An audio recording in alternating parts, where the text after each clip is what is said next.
तो welcome back to your coaching classes.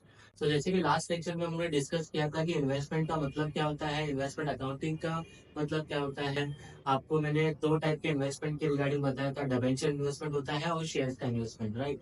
तो जैसे कि हम लोगों ने सेकंड पार्ट में देखा था कि डिबेंचर इन्वेस्टमेंट का मतलब क्या होता है, सारा का सारा चीज मैंने आपको प्रीवियस वीडियो में रिकॉर्ड करके दिया है, राइट। तो मैंने जैसे कि बोला था कि नेक्स्ट लेक्चर में हम लोग डिस्कस करेंगे कि इन्वेस्टमेंट का जो लेजर है उसका फॉर्मेटिंग कैसे होगा, कौन से कॉलम्स होंगे, कौन से ट्रांजेक्शन को आपको कैसे रिकॉर्ड करना है। ठीक है। तो जिनने लास्ट वाला वीडियो नहीं देखा तो फिर से एक बार देख लीजिए, फिर आपको ये ज्यादा समझ में आएगा। ठीक है। ओके, तो देखते हैं।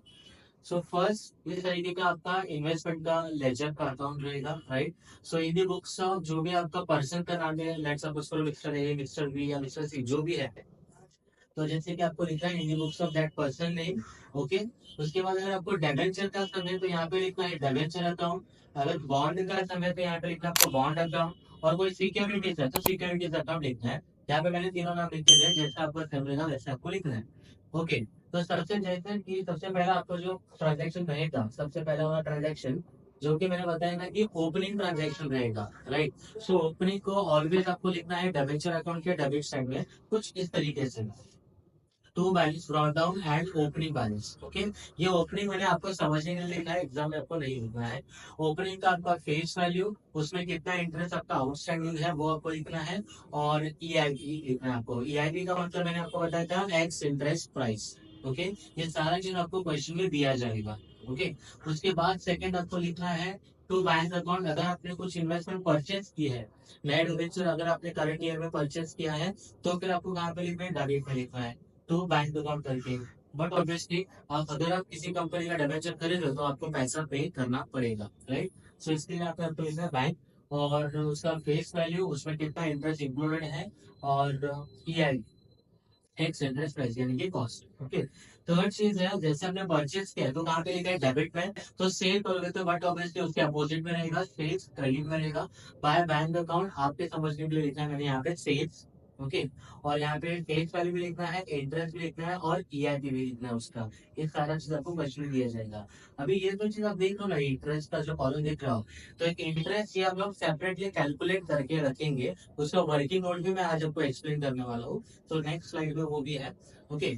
अगर आपने सेल रिकॉर्ड किया है तो सेल के बाद मैंने आपको बताया था कि आपको एवरी सेल आपको प्रॉफिट एंड लॉस अकाउंट भी चेक करना है कि मुझे सेल में प्रॉफिट हुआ है या लॉस हुआ है, राइट। अगर आपको प्रॉफिट होता है तो उसको आपको रिकॉर्ड करना है डेबिट साइड में, यहाँ पे to profit and loss account. और प्रॉफिट का जो भी अमाउंट है आपका जाएगा कॉस्ट में। ओके। अगर आपको लॉस होता है तो लॉस को आपको रिकॉर्ड करना है कहाँ पे, क्रेडिट में, by profit and loss account. और ये लॉस आपका कहाँ पे जाएगा, ईआईपी के कॉलम में। जो भी आपका प्रॉफिट है या लॉस है उसको आपको क्या करना है, कॉस्ट के कॉलम में यानी ईआईपी के कॉलम में एडजस्ट करना है। ओके। उसके बाद आता है आपका इंटरेस्ट का। अगर इंटरेस्ट का हम लोग बात करेंगे तो हर एक कंपनी का अलग अलग डेट्स होता है। कोई कंपनी साल में एक बार इंटरेस्ट देती है, कोई कंपनी साल में दो बार इंटरेस्ट देती है, राइट ना। तो जिस भी दिन आपको इंटरेस्ट मिल रहा है उसको आपको क्रेडिट में रिकॉर्ड करना है, कुछ इस तरीके से। तो इंटरेस्ट को आपको रिकॉर्ड करना है क्रेडिट साइड में। ओके। बाय बैंक अकाउंट, और आपके समझने के लिए लिखा है यहाँ पे इंटरेस्ट। और इंटरेस्ट यानी इंटरेस्ट के कॉलम में आएगा, क्योंकि इंटरेस्ट के दिन आपको लोग आपने कहा सेल किया है ना परचेज किया है, राइट। तो ओनली आपको इंटरेस्ट को रिकॉर्ड करना है। तो कुछ इस तरीके से आपका इन्वेस्टमेंट का लेजर होगा। और जब भी आप लोग टैली करने के लिए जाओगे, इसका बैलेंसिंग करने के लिए जाओगे, तो बैलेंसिंग करने के टाइम पे आपको सबसे पहले आपका जो क्लोजिंग इंटरेस्ट है उसको आपको पहले रिकॉर्ड करना है। अगर आपका क्लोजिंग अप्रूव्ड इंटरेस्ट है तो ओके, तो उसको टैली करेंगे, उसका ऑलवेज आपका बैलेंस फिगर डेबिट में आएगा। This side should be greater than debit side.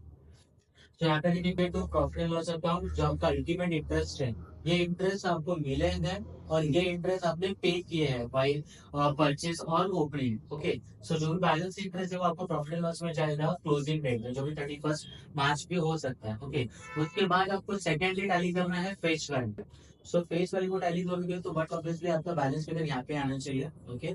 आपने कुछ डेबिट आपके ओपनिंग थे, परचेज थे, आपने सेल किया, और जो रिमेनिंग बैलेंस यहाँ पे आया, तो उसको आपको नेक्स्ट ईयर के लिए कैरी फॉरवर्ड करना है, one balance carry down. Okay. उसके बाद सेम आपको ईआईपी को भी टैली करना है। यहाँ पे एक्स इंटरेस्ट प्राइस के कॉलम को टैली किया, यहाँ पे आपको बैलेंस फिगर मिला, और ये दोनों के बैलेंसेस आपके नेक्स्ट ईयर कैरी फॉरवर्ड होंगे, राइट। अभी इसमें एक ट्विस्ट है।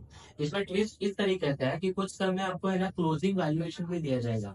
मतलब कि आपके डिबेंचर का एज ऑन 31 मार्च 2000 जो भी रहेगा, वो डेट का आपको ना प्राइस दिया जाएगा। तो आपको उस प्राइस को ये प्राइस के साथ क्या करना है, कंपेयर करना है, आपको वैल्यू करना है। उसको बोलते हैं value in the closing investment. Okay, so उसको उसमें आपको मे बी एलओबी मिल सकता है। एलओबी का मतलब होता है loss on valuation, right. So loss on valuation भी आपको हो सकता है। तो मैं आपको सारी के सारी सब मैं एक्सप्लेन करूंगा। फिलहाल के लिए आपको लेजर समझा है। ओके, सो आपका ये डेबिट साइड, क्रेडिट साइड, अगर आपको ओपनिंग है तो डेबिट, परचेस है तो डेबिट, सेल किया तो कहाँ पे लिखने का, क्रेडिट में। अगर सेल करने के बाद प्रॉफिट हो रहा है तो कहाँ पे लिखने का, डेबिट में। लॉस हुआ तो कहाँ पे, क्रेडिट में लिखने का, राइट। इस तरीके से कुछ। और अगर आपको कंपनी 2 बार इंटरेस्ट दे रही है, 3 बार इंटरेस्ट दे रही है, तो इंटरेस्ट को कहाँ पे आपको रिकॉर्ड करना है, उस दिन उस डेट को क्रेडिट पे रिकॉर्ड करना है। अब बढ़ते हैं इसका वर्किंग हो। इसका वर्किंग और कुछ इस तरीके से रहेगा, वेरी सिंप्लीफाई किया हुआ है। ओके, प्रॉपरली टेबल में उसको हम लोग सॉल्व करेंगे ताकि आपको ज्यादा कंफ्यूजन ना हो। ओके, तो सबसे पहले आपको वर्किंग नोट पे ड्रॉ करना है टाइम लाइन। ये टाइम लाइन का मतलब क्या होता है कि आपको जितने भी ट्रांजेक्शन दिए जाएंगे, तो वो सारे के सारे ट्रांजेक्शन को आपको डेट वाइज वहां पे प्लॉट करना है। क्योंकि आपको मे बी 4 परचेसेस दिए हैं, 4 सेल दिया है, डेट ऊपर नीचे करके दिया है, तो आपको प्रॉपरली उसको डेट वाइज कंडक्ट करना है। ओके, सो डेट वाइज कंडक्ट करने के लिए आपको क्या करना है, यहाँ पे टाइम लाइन ड्रॉ करके लेना। मैं सर में आपको एक्सप्लेन करूंगा। उसके बाद सेकंड है आपका वर्किंग इंटरेस्ट टेबल। जो जो आपने इन्वेस्टमेंट अकाउंट में जहाँ पे जो इंटरेस्ट का कॉलम देखा है, ये जो सारे इंटरेस्ट है, ये आपको फाइंड आउट करने पड़ते हैं ये टेबल में, इंटरेस्ट टेबल में। तो इसमें सबसे पहला जो आपका कॉलम है, तो सबसे पहला कॉलम है आपका last date of interest, LDOI, last date of interest. मतलब कि आपका जो भी ट्रांजेक्शन है, सपोज करो कि मैंने 1 अक्टूबर को परचेस किया, तो जो 1 अक्टूबर को मैंने जितने भी डिबेंचर परचेस किए, सपोज करो कि 100 डिबेंचर मैंने परचेस किया, तो ये 100 डिबेंचर को प्रीवियसली इंटरेस्ट कब मिला था, कितने महीने पहले मिला था, हाउ मेनी मंथ्स बिफोर उसको इंटरेस्ट मिला था। तो यहाँ पे आपको लिखना पड़ेगा लास्ट डेट ऑफ इंटरेस्ट। उसके बाद है डेट ऑफ ट्रांजेक्शन, जिस दिन का आपका ओपनिंग है, परचेस है, सेल है, वो आपको सारे के सारे डेट्स यहाँ पे लिखना है। जो डेट आप लोग यहाँ पे लिखोगे टाइमलाइन पे, सेम डेट को आपको यहाँ पे वर्टिकली लिख के लेना है। ओके, तो जैसे ही आप इन्वेस्ट करना चालू करोगे, तो सबसे पहले क्या कर लेना, ये जो डेट्स आपने यहाँ पे प्लॉट किया, सेम उसको क्या करो, वर्टिकली यहाँ पे लिख दो। देन फाइंड करोगे लास्ट डेट ऑफ इंटरेस्ट, उसके लिए क्या हो सकता है। ओके, जब हम लोग एक सम्स आपको बताएंगे तो आपको ज्यादा समझ में आएगा। ओके, उसके बाद है यहाँ पे मंथ्स, कि ये दोनों में डिफरेंस कितने हैं, कितने मंथ्स का डिफरेंस है, वो मंथ्स यहाँ पे रहेंगे। जो भी आपके क्वांटिटीज रहेंगे, 100 डिबेंचर, 300 डिबेंचर, 400 डिबेंचर्स, उसको 100 से मल्टीप्लाई करके यहाँ पे फेस वैल्यू लिखना है। एंड फेस वैल्यू पे आपको ये इंटरेस्ट रेट जो भी रहेगा, 6%, 5%, 2%, what ever it is. Okay, तो उस परसेंटेज को आपको निकाल के ये मंथ्स को भी आपको लेना है। फॉर एग्जाम्पल सपोज करो कि 2 लाख का मेरे पास डिबेंचर है, फेस वैल्यू कितना है, 2 लाख का है, तो उसके ऊपर 5% निकालूंगा मैं, 8 सपोज करो यहाँ पे 3 मंथ है, तो 3 मंथ का इंटरेस्ट मैं यहाँ पे कैलकुलेट कर लूंगा। तो इस तरीके से मुझे पता चलेगा कि हर एक ट्रांजेक्शन में कितना इंटरेस्ट इंक्लूडेड है। यानी कि आपको अलग से कुछ भी कैलकुलेशन करने का जरूरत नहीं है इसमें। ओके, इसके बाद एक थर्ड वर्किंग नोट रहेगा, जो आपका एवरेज सेल। जैसे कि मैंने बताया था कि आप जो भी सेल करोगे डिबेंचर का, उसमें आपको profit and loss find out करना पड़ता है। ओके, सो उस प्रॉफिट एंड लॉस का ही एक छोटा सा वर्किंग नोट रहेगा। तो वर्किंग नोट में आपको यहाँ पे 2 मिनट में बता देता हूँ आपको, तो आपको किस तरीके से कैलकुलेशन करना है। वेरी सिंपल रहेगा, जब हम लोग सम करेंगे तो आपको एक्चुअल में समझ में आएगा। अगर सपोज करो कि आप किसी भी ट्रांजेक्शन का अगर profit and loss find out कर रहे हैं, ओके, प्रॉफिट एंड लॉस, तो आपको एक ही चीज याद रखना है, उसका 2 वैल्यू आपको लेना है। फर्स्ट तो उनका फेस वैल्यू, ओके, और सेकेंड कॉलम आपका रहेगा EIP। ओके, सो फेस वैल्यू का जब अमाउंट होगी तभी आपको लेना है डेबिट माइनस क्रेडिट, और EIP का जब अमाउंट होगी तभी डेबिट माइनस क्रेडिट। ओके, मतलब कि ये वाले कॉलम्स, फेस वैल्यू का debit minus credit, okay, EIP का डेबिट माइनस क्रेडिट, ठीक है, जितने भी अमाउंट रहेंगे डेबिट माइनस क्रेडिट करके आपको यहाँ पे लिखना है। और यहाँ पे आपका रहेगा फेस वैल्यू का अमाउंट, और यहाँ पे रहेगा EIP का अमाउंट। जो भी आएगा यहाँ पे, suppose so and so amount आपको मिल गया, ठीक है। तो यहाँ पे आपको क्या करना है, आपने जितने फेस वैल्यू का सेल किया ना, वो फेस वैल्यू आपको यहाँ पे लिखना है और उसका आपको कॉस्ट फाइंड आउट करना है। ओके, तो ये आपको मिल जाएगा कॉस्ट।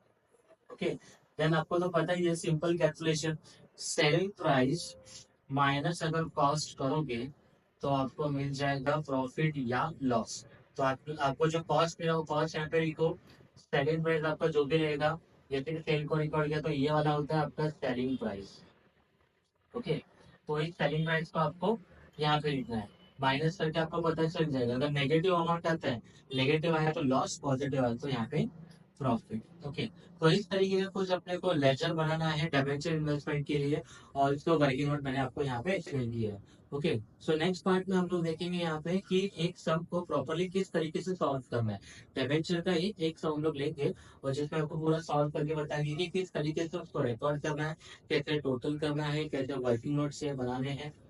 ओके, तब तक के लिए थैंक सो मच।